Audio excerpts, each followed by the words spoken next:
welcome to the Spirit Campfire. Share with us how your family was dedicated to take some Oklahoma. It is Oklahoma ground, right? North Texas. North Texas, not just south of the Red River. North Texas, wild ground that was non-productive. It was grown over. The wetlands had disappeared. There was nothing beneficial on the ground, but you bought it, you dedicated sweat equity, and you turned it into a thriving, productive, quality air, soil, and water producing wetlands as a duck hunting outfit. You're literally the president of the branded Drake Ranch. Tell us the horror story of these disconnected, power-abusing bureaucrats that wanted to punish you for making the land more productive. Yeah, thank you, Ted. You hit the nail on the head. So I'm the founder of the Banded Drake Ranch in North Texas, and we acquired this land about 5.5 years ago, our first piece, and part of our land was in the WRP, which is the Wetland Reserve Program.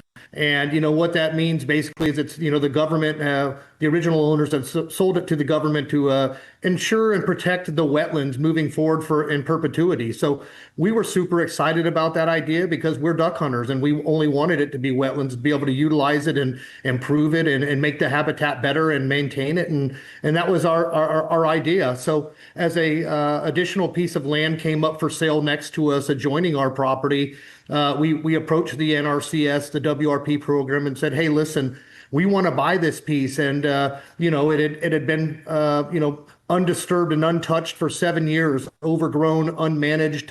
They haven't done a thing to it, and it was known as the neighborhood eyesore. So what we wanted to do is we had this vision of, hey, let's go in there and make some improvements, enhance the wetland, make the improvements, get water back on the property. It was basically pretty much bone dry. And everything was dead. There was no more moist soil on the property at all, overgrown by weeds. And we said, what can we do together?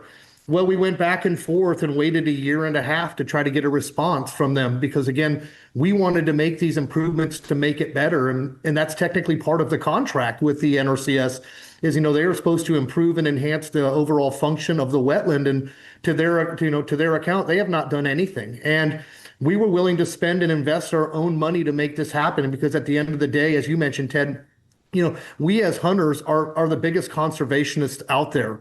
And we wanted nothing more than to improve this habitat and bring it back to the days of old, having thriving wildlife, birds, shorebirds, the bacteria in the water, you name it, the invertebrates, the deer benefit, the hogs benefit. You name it, any type of songbird or any wildlife is going to benefit from the improvements we made. And, we are just getting met with the bureaucratic BS. They after about 1.5 years, we eventually, of getting no response and getting, told, oh yeah, we're working on it. We eventually just went ahead and did the improvements. And the benefit of the improvements that we made is the wildlife there is thriving. This last off season, after we made these improvements, we have got more songbirds, more birds in general there. The deer, the habitat and population is improving. We saw over 30 to 40,000 ducks utilizing this property in late January and February on their migration down to the coast. So it is incredible. In addition to that, Ted, one of the things that we've done is, for the last 15, 20 years, the road between the two properties flooded over every year, about 1 foot deep.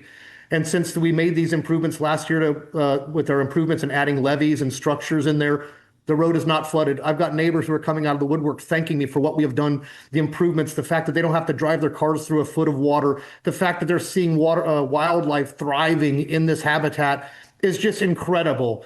But it's just, we're now dealing with, as you mentioned, Fedzilla, trying to, get them to say, hey, you know what, you guys actually did a great job. Thank you.